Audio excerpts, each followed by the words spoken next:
MD Gurukul में आपका स्वागत है। आइए आज की क्लास शुरू करते हैं। आगे देखेंगे हम तापमान।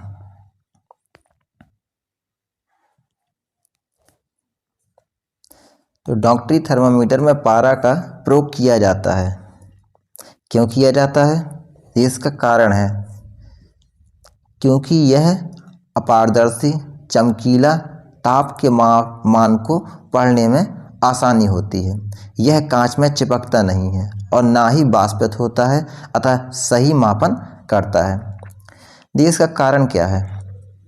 इसका कारण है जैसे थर्मामीटर है, जिससे हम बुखार नापते हैं।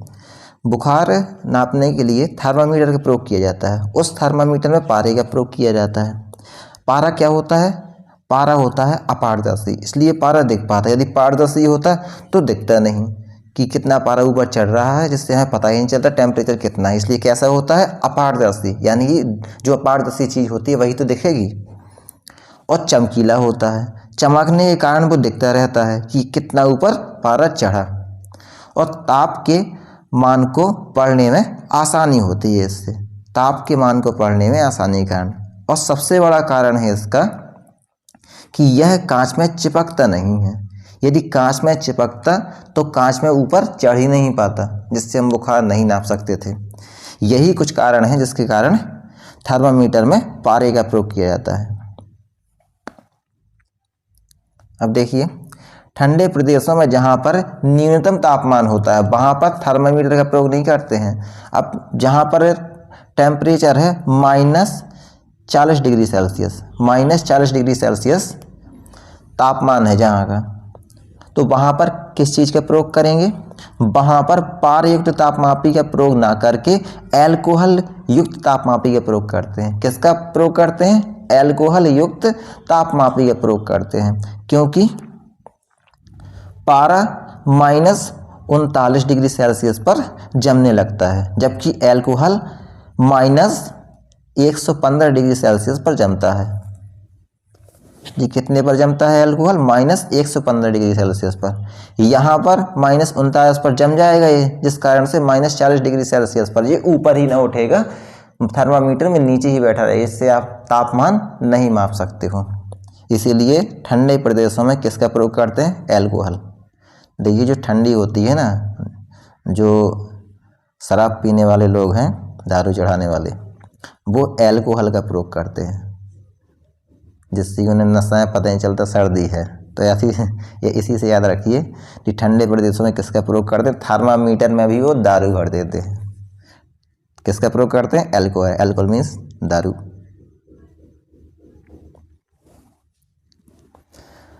अब देखिए गति, मोशन। एक समान त्वरण से गिरती हुई लिफ्ट में व्यक्ति अपने आप को अनुभव करता है कैसा? हल्का। देखिए लिफ्ट तो सभी लोग जानते हैं।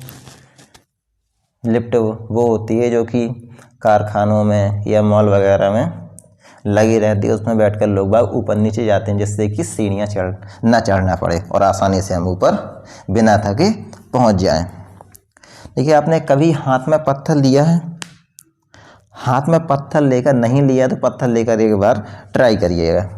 हाथ में पत्थर लेकर जैसे ही आप नीचे लाएंगे तो पत्थर का वजन बिल्कुल भी महसूस नहीं होगा आपको, और जैसे ही आप ऊपर लेकर जाएंगे उसी पत्थर को तो पत्थर का वजन महसूस होगा। तो इसी प्रकार लिफ्ट में होता है। लिफ्ट में आप होते हैं और लिफ्ट जब नीचे आती है तो उसमें व्यक्ति अपने वजन का अनुभव नहीं करता है। कैसा अनुभव होता है? बहुत हल्का अनुभव होता है। और जब वही लिफ्ट ऊपर की ओर जाती है तो देखिए लिफ्ट जा रही है ऊपर की ओर और हमारा वजन किस ओर है? नीचे की ओर। तो इस कारण से नीचे की ओर वजन लग रहा है और लिफ्ट ऊपर जा रही है, जिस कारण हमारा वजन बहुत ज़्यादा महसूस होने लगता है लिफ्ट में। ठीक है, तो याद रखिएगा। और एक क्वेश्चन और आता है, यदि नीचे आती हुई लिफ्ट की रस्सी अचानक टूट जाए तो क्या होगा? रस्सी टूट जाने पर जो व्यक्ति होगा उसका मान शून्य हो जाएगा। क्या हो जाएगा? उस व्यक्ति का मान शून्य हो जाएगा। ठीक है, उसका भार बिल्कुल भी महसूस नहीं होगा, उसका भार क्या हो जाएगा? शून्य हो जाएगा। ठीक है, अब देखिए, समान चाल से चलती हुई वस्तु का त्वरण होता है। एक समान चाल से यदि कोई वस्तु जा रही है तो उसका त्वरण हमेशा शून्य होता है, क्योंकि त्वरण की परिभाषा क्या होती है? त्वरण की परिभाषा होती है वेग में परिवर्तन की दर को ही त्वरण कहते हैं। यानी कि वेग में परिवर्तन, वेग परिवर्तन और बटे समय। ठीक है, वेग में परिवर्तन की दर को ही त्वरण कहा जाता है। तो जब वेग में परिवर्तन ही नहीं हो रहा है, चाल में कोई परिवर्तन ही नहीं हो रहा है, तो त्वरण कैसा होगा? शून्य होगा। याद रखिएगा, जो क्वेश्चन आते हैं सभी। अब देखिए, परिक्रमा के दौरान उपग्रह जिस बिंदु पर पृथ्वी से सबसे निकट होता है उस बिंदु को कहते हैं। तो उस बिंदु को क्या कहते हैं? उस बिंदु को कहा जाता है पेरिजी। ठीक है, याद रखिएगा, पेरिजी।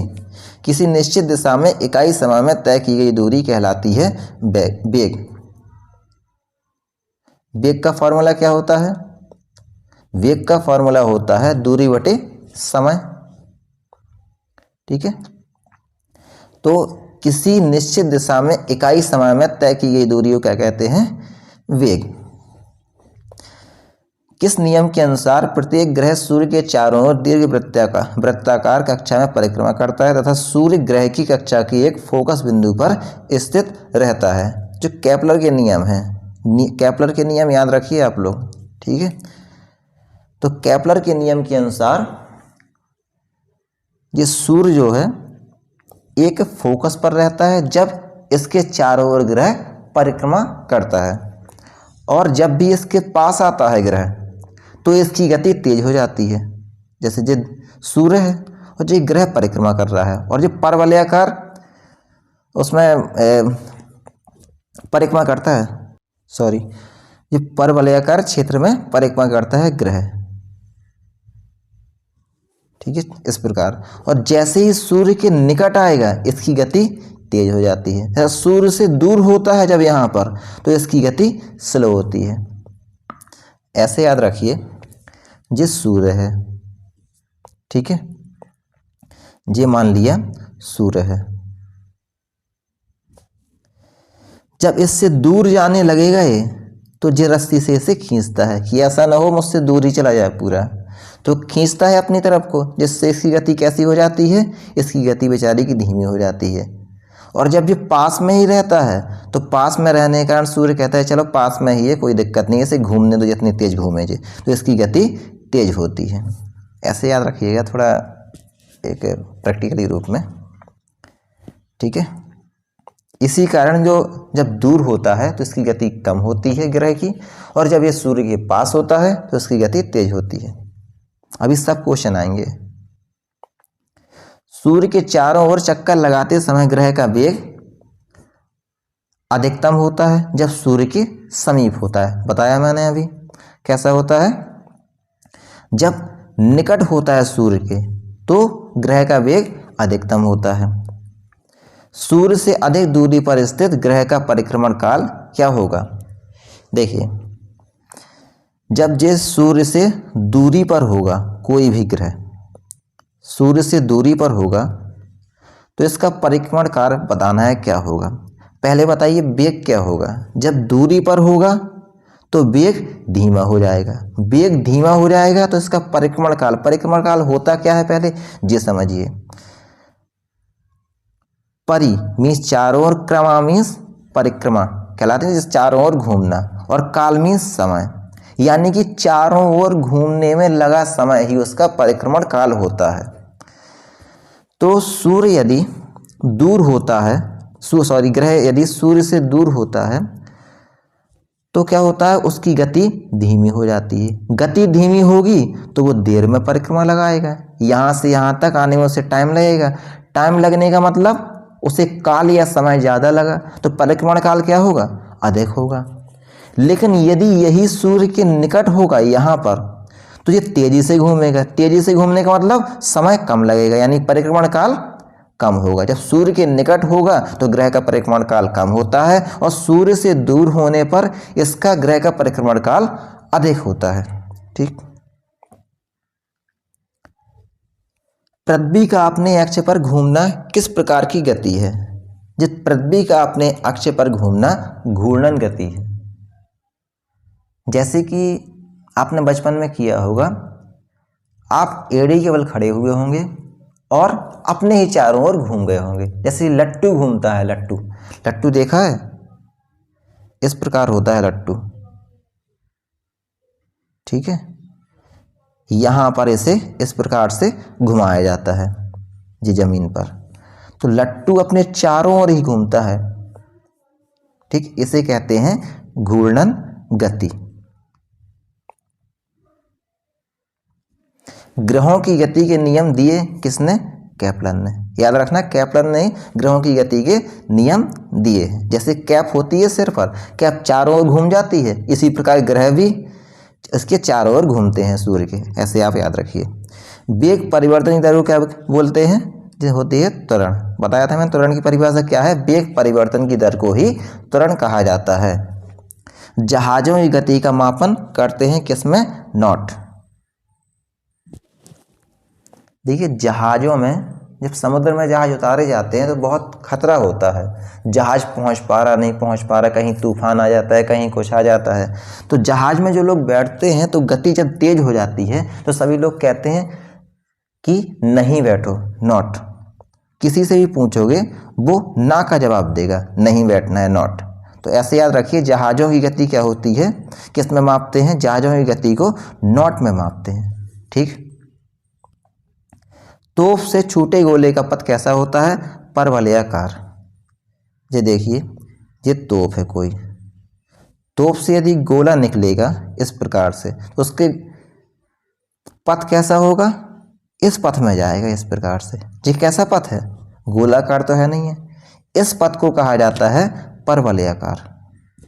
ठीक है, तो तोप से छूटे गोले का पथ कैसा होता है? परवलयाकार।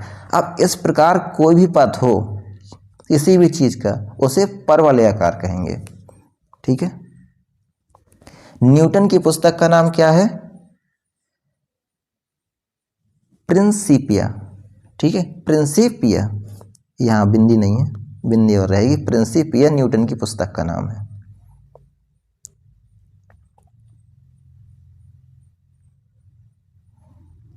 अब देखिए,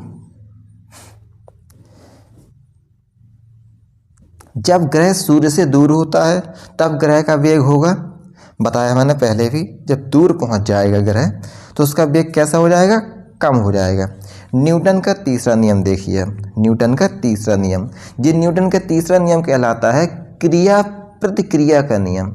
क्रिया प्रतिक्रिया का नियम। ठीक है, याद रखिए, जी क्रिया प्रतिक्रिया के नियम से भी आता है। जैसे कि आपने दीवार में मुक्का मारा या हाथ मारा तो आपके हाथ में भी लगता है। तो आपने क्रिया की, उसकी प्रतिक्रिया आपके हाथ में हुई तो आपके हाथ में भी चोट आई। इसी प्रकार बंदूक जब चलाते हैं तो आपको भी झटका लगता है। तो जैसे ही बंदूक से गोली निकलती है उसकी क्रिया में अपोजिट प्रतिक्रिया होती है। जैसे ही रॉकेट होता है, रॉकेट जब ऊपर की ओर जाता है तो नीचे की ओर भी एक बल लगता है। ठीक है, तभी वो ऊपर जा पाता है। तो रॉकेट भी क्रिया प्रतिक्रिया के नियम पर काम करता है। तो ये उदाहरण थे कुछ, और हमेशा ये उदाहरण आते हैं। तो प्रत्येक क्रिया के बराबर परंतु विपरीत दिशा में प्रतिक्रिया होती है।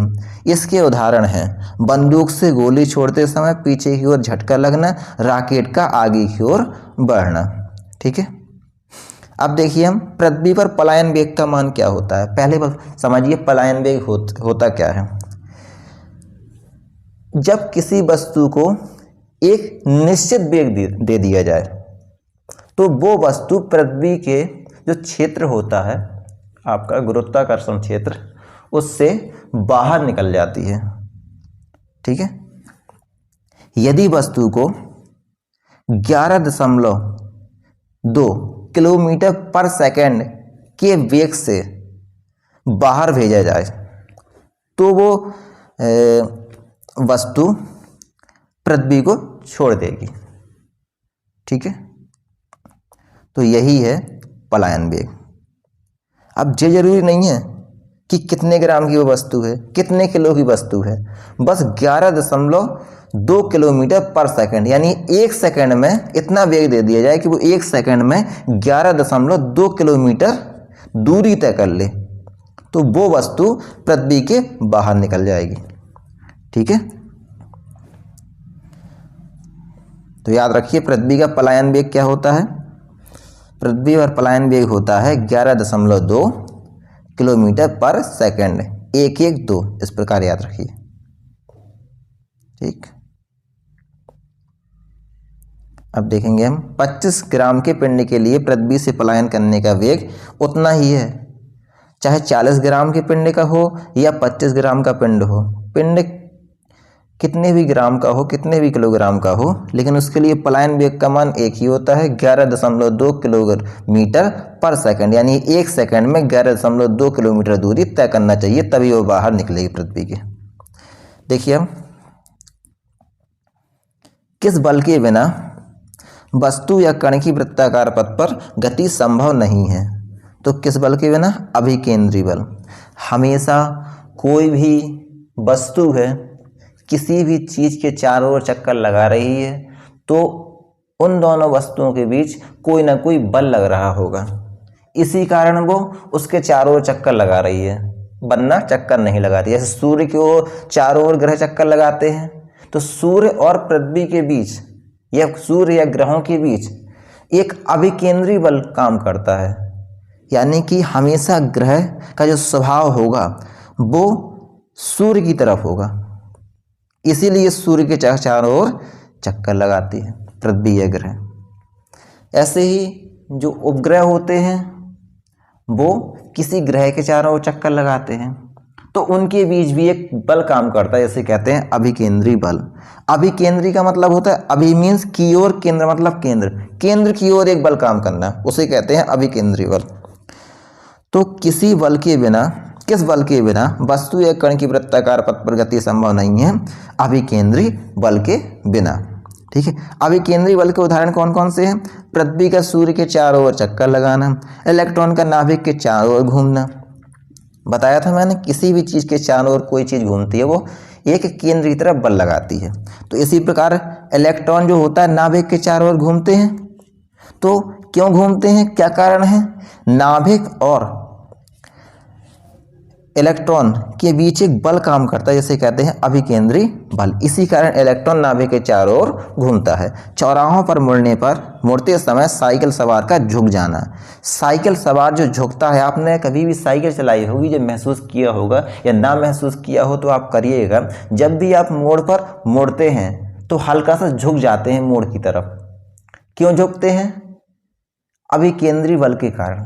ठीक है, क्योंकि आपको यदि केंद्र पर बल नहीं लगाएंगे, अभिकेंद्री बल नहीं लगाएंगे, इसी कारण आप गिर जाएंगे। कभी कभार मुड़ते समय कोई गिर जाता है, क्यों गिर जाता है? क्योंकि वो झुका नहीं। यदि आप नहीं झुकेंगे वो पक्का गिरेंगे। शायद प्रैक्टिकली करके देख लेना। तो केंद्र की तरफ कौन सा बल काम करता है? एक अभिकेंद्री बल। इस कारण आपकी साइकिल बैलेंस में बनी रहती है। अब देखिए, अब केंद्रीय बल के उदाहरण कौन कौन से हैं? कपड़ा सुखाने की मशीन, दूध से मक्खन निकालने की मशीन, ड्राई क्लीनर और सर्कस में मौत के कुएं। ठीक है, कपड़ा सुखाने वाली मशीन जो होती है उसको जब घुमाते हैं तो कपड़ा तो बीच में रहता है, और उसे घुमाने के कारण जो उसमें पानी रहता है वो अपकेंद्री, अप मीन्स बाहर की ओर, केंद्र से बाहर की ओर एक बल लगने लगता है, जिससे कि जितना भी पानी उसमें होता है वो बाहर निकलने लगता है। तेजी से घुमाते हैं कपड़े को, उसी कारण। दूध से मक्खन निकालने की मशीन, यही चीज़ इसमें होती है। जब दूध को एक किसी मशीन में भरकर, जो मशीन होती है मक्खन निकालने वाली, उसमें भरा जाता है, तो जो हल्की चीज़ होती है वो बाहर हो जाती है, यानी कि दूध हुआ जो बाहर हो गया, जो क्रीम भारी चीज़ होती है वो बीच में रह जाती है। तो इस प्रकार हम निकाल लेते हैं। ड्राई क्लीनर, ठीक है, ड्राई क्लीनर भी यही काम करता है। उसमें एक मशीन होती है, बीच में एक घूमने वाला होता है, उसमें कपड़े को फंसा दिया जाता है और घुमाया जाता है, जिससे कि पानी अपने आप निकल जाता है। सर्कस में मौत का कुआं, इसमें भी ये को बाहर की ओर बल कार्य करता है। इसी कारण जो मोटरसाइकिल चलाने वाला होता है सर्कस में, वो दीवार में चढ़ते हुए भी गिरता नहीं है। किस कारण से? अपकेंद्री बल के कारण। जो बहुत आता है क्वेश्चन। जो मौत का कुआं होता है उसमें जो गाड़ी चलाने वाला होता है उस पर कौन सा बल कार्य करता है? तो अपकेंद्री बल, यानी कि बाहर की ओर एक बल कार्य करता है। अब देखेंगे हम प्रक्षेप गति, तोप से छूटे गोले की गति, ईंधन समाप्त हो जाने के बाद राकेट की गति, हवाई जहाज से गिराए गए बम की गति, छत पर खड़े होकर क्षैतिज दिशा में फेंकी गई गेंद की गति, बल्ले द्वारा टकराई गई गेंद की गति। ये सभी गतियाँ कैसी हैं? ये प्रक्षेप गति कहती हैं। यानी किसी भी एक वस्तु से कोई चीज़ फेंकना, वो प्रक्षेप गति है। जैसे कि तोप से छूटे गोले की गति, ये तोप है, तोप से जब गोला छूटता है इस प्रकार, तो इस प्रकार वो जाता है। तो इस गति को क्या बोलते हैं? जो गति होती है, ये गति होती है प्रक्षेप गति। ठीक है। और पथ कौन सा होता है? ये परवलयाकार पथ। ईंधन समाप्त हो जाने के बाद राकेट की गति कैसी होती है? राकेट की गति भी एक प्रक्षेप गति होती है। हवाई जहाज से गिराए गए बम की गति, ये भी एक प्रक्षेप गति। ठीक है। छत पर खड़े होकर क्षैतिज दिशा में फेंकी गई गेंद की गति प्रक्षेप। और बल्ला जब चलाता है कोई बैट्समैन, तो उससे जो गेंद जाती है, गेंद भी इसी गति में जाती है। ठीक है। तो कौन सी गति होती है? ये प्रक्षेप गति। प्रक्षेप मीन्स होता है फेंकना एक प्रकार से। और पथ कौन सा होता है? परवलयाकार पथ होता है। ठीक है। घूर्णन गति के उदाहरण कौन कौन से हैं? पृथ्वी का अपने अक्ष पर घूमना, लट्टू का नाचना, पंखे की ब्लेडों की गति, ये घूर्णन गति। घूर्णन मीन्स घूमना।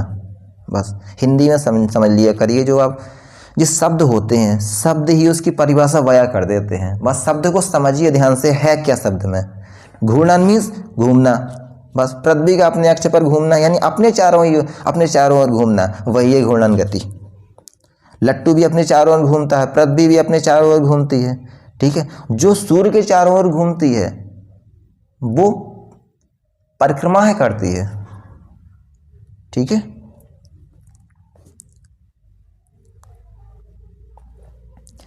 यदि हम एक गेंद को छत से नीचे गिराएं तथा ठीक उसी समय एक दूसरी गेंद को क्षैतिज दिशा में फेंकें तो दोनों गेंद अब पृथ्वी पर अलग अलग स्थानों पर परंतु एक साथ पहुंचेंगी। देखिए समय बराबर लगता है। चाहे गेंद को छत से नीचे गिराओ, चाहे दूसरी गेंद को क्षैतिज दिशा में फेंको, समय कैसे लगेगा गिनने में? एक ही समय लगेगा, एक ही साथ गिरेंगे। तोप से छूटे गोले का गमन कैसा होता है? पथ तो परवलयाकार होता है, परंतु बहुत दूर तक मार करने वाली मिसाइलों का गमन पथ परवलयाकार नहीं होता है। देखिए जो बहुत जिनकी क्षमता ज़्यादा होती है वो कैसा करेंगे? जैसे कि आप ही देख लीजिए, पत्थर लेकर हाथ में कोई व्यक्ति, एक बच्चा होता है, बच्चा पत्थर को फेंकेगा तो पथ कैसा होगा?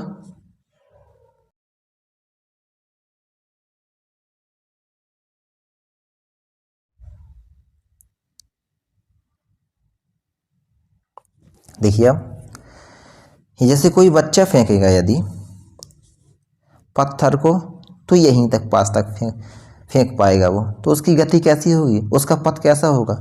जब गति कम है तो पथ परवलयाकार होगा, ऊपर की ओर फेंकेगा लेकिन वो नीचे की ओर ही आएगा। लेकिन जिसके हाथ में स्पीड बहुत ज़्यादा होगी, जैसे मान लो आपको यहाँ जो वृक्ष है, वृक्ष में आपको सीधे टारगेट करना है, तो आप यदि इस प्रकार मारेंगे तो सीधे जाकर वो कहाँ वार करेगा? अपने टारगेट में वार करेगा। तो उसका पथ कैसा होगा? उसका पथ पर परवलयाकार नहीं होगा। इसी प्रकार मिसाइलों में होता है। ठीक है। जो मिसाइल की क्षमता ज़्यादा होती है, बहुत दूर तक मार करने वाली होती हैं, उनका पथ परवलयाकार नहीं होता है। वो सीधे जाकर अपने टारगेट को कर देती हैं। ठीक है। पिंड का अधिकतम परास प्राप्त करने के लिए पिंड को 45 अंश पर प्रक्षेपित किया जाता है। देखिए, कभी भी यदि कोई भी जैसे पत्थर भी फेंकना है, आपको अधिक दूरी तक फेंकना है, यानी अधिक रेंज तय करे, अधिक परस तय करे या अधिक दूरी तय करे, तो आपको 45 अंश के कोण पर फेंकना होगा। यदि पत्थर 45 अंश के कोण पर जाएगा तो पक्का दूर तक जाएगा। इसी का प्रयास जो भाला फेंकने वाले होते हैं वो करते हैं। भाला फेंकने वाला हमेशा 45 अंश के कोण पर फेंकना चाहता है भाला। यही कारण होता है दूर तक जाता है वो भाला, जब वो 45 अंश पर फेंकना जान जाता है। लेकिन चूंकि उसकी लंबाई भी काउंट होती है, इसलिए थोड़ा ज़मीन से ऊपर होता है वो, तो 45 अंश पर फेंकने के लिए वो 45 अंश के थोड़ा नीचे फेंकता है, जिससे कि वो भाला होता है वो 45 अंश का कोण बना लेता है, लंबाई थोड़ी होने के कारण उसका। तो याद रखिएगा, जब भी अधिकतम परास हमें तय करना है पिंड का, तो हमें किस अंश पर फेंकना होगा? 45 अंश पर। और यदि कोई पिंड ठीक पृथ्वी तल के बजाय कुछ तल से कुछ ऊपर उठाकर फेंका जाए, जैसे कि भाला फेंकने वाले की लंबाई भी होती है, फेंका जाए, तब पृथ्वी पर अधिकतम परास प्राप्त करने के लिए उसे 45 अंश से कुछ छोटे कोण पर फेंकना चाहिए। ठीक है, जैसे कि भाला फेंक, जेवलिन थ्रो, चक्का फेंक, चक्का में भी यही नियम होता है। डिस्कस थ्रो में खिलाड़ी अधिकतम परास के लिए प्रक्षेप्य को क्षैतिज दिशा से 45 अंश से कुछ छोटे कोण पर फेंकता है। यानी जब उसकी कुछ लंबाई हो जाती है, इस प्रकार एक व्यक्ति खड़ा हुआ है, ठीक है, यदि वो उसकी हाथ जे है तो इस प्रकार फेंकेगा कि हल्का सा 45 से कम पर होगा। क्या होगा? 45 से थोड़ा कम, 45 से कम, जिससे वो आगे जाकर 45 अंश पे ही आ जाएगा। ठीक है, पिंड को चाहे थीटा कोण पर प्रक्षेपित करें अथवा 90 - थीटा कोण पर, दोनों दिशाओं में क्षैतिज परास वही रहती है। ठीक है, याद रखिए, इस प्रकार होता है, चाहे वो थीटा पर फेंके या फिर 90 - थीटा, यहाँ से थीटा कोण पर फेंके, चाहे यहाँ से चाहे यहाँ से, तो दोनों दिशाओं में क्षैतिज परास वही होता है। क्षैतिज वृत्त में अचर चाल से घूमती हुई एक वस्तु के लिए क्या नियत रहता है? तो उसमें गतिज ऊर्जा नियत रहती है। ठीक है, क्षैतिज वृत्त में घूमने वाली वस्तु की गतिज ऊर्जा प्रत्येक स्थान पर समान रहती है। क्या ऊर्ध्व वृत्त में भी यह कथन सत्य है? तो ये नहीं है। देखिए, एक कण समान चाल से वृत्ताकार पथ पर चक्कर लगाता है, कण का त्वरण होगा त्रिज्या के साथ। तो कण का त्वरण है वो त्रिज्या के साथ होगा। देखिए, इसमें इस प्रकार से वृत्ताकार पथ में कोई क्या कर रहा है? चक्कर लगा रहा है। तो जो यहाँ इस बिंदु से यहाँ तक की दूरी होगी, यही ये त्वरण काम कर रहा है।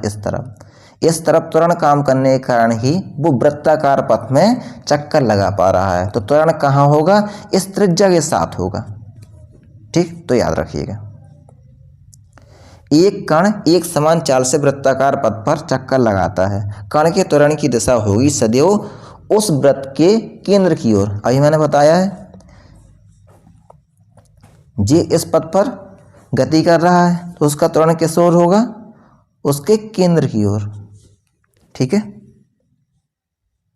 आगे देखेंगे, एक कण एक समान चाल से वृत्ताकार पथ पर चक्कर लगाता है, पथ के प्रत्येक बिंदु पर कण के वेग की दिशा होगी स्पर्श रेखीय। ठीक है, यदि एक कण एक समान चाल से वृत्ताकार पथ पर चक्कर लगा रहा है तो प्रत्येक बिंदु पर कण के वेग की दिशा स्पर्श रेखीय होगी। यहाँ इस प्रकार स्पर्श रेखीय। इस यहाँ पर जैसे आपने देखा होगा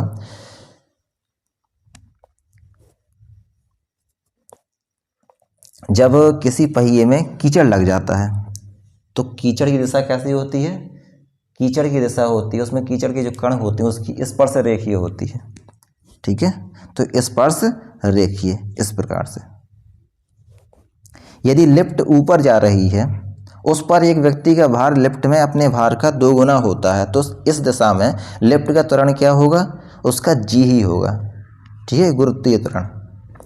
एक वस्तु का द्रव्यमान भौतिक तुला से मापने पर एक स्थिर लिफ्ट में m पाया गया है। यदि वही लिफ्ट a के त्वरण से ऊपर जाने लगे तो उस वस्तु के द्रव्यमान का माप कितना होगा, तब उसका द्रव्यमान बढ़ेगा। स्वाभाविक है, उसमें क्या काम करने लगेगा, फिर उसमें त्वरण काम करने लगेगा। तो त्वरण काम करने के कारण उस वस्तु का जो द्रव्यमान है वो बढ़ जाएगा और कितना हो जाएगा, m कोष्टक में 1 plus a upon g, m कोष्टक में 1 प्लस a अपॉन जी हो जाएगा।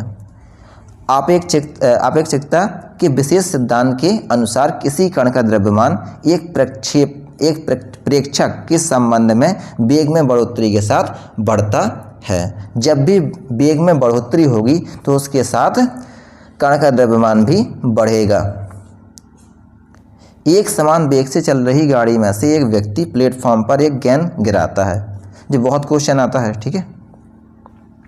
तो प्लेटफॉर्म पर खड़े एक प्रेक्षक द्वारा देखा जाने वाला गेंद का पथ कैसा होगा, उसका पथ परवलयाकार होगा। जैसे कि ये ट्रेन जा रही है, यहाँ से यदि किसी ने कोई चीज़ फेंकी तो कैसी होगी वो चीज़, वो फेंकी जाएगी इस पथ में, उसका पथ कैसा होगा, परवलयाकार।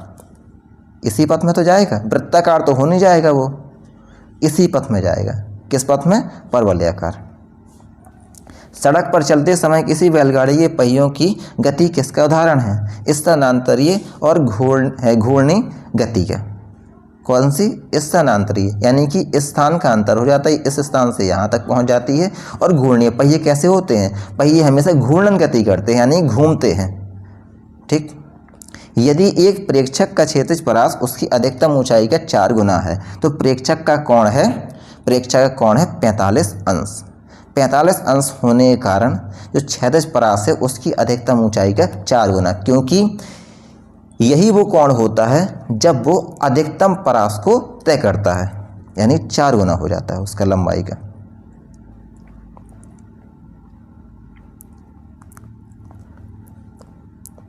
अब देखिए बल, ये आपको कल करवाऊंगा। मैं पूरी कोशिश करूंगा कि आपको जितना भी करवाऊंगा वो समझ में आता जाए और उसी समय याद होता जाए, जिससे कि आपको बाद में दिक्कत ना पड़े और 4 में से एक ही ऑप्शन दिखे। ठीक है, मुझे सपोर्ट करने के लिए चैनल को सब्सक्राइब करिए, लाइक करिए।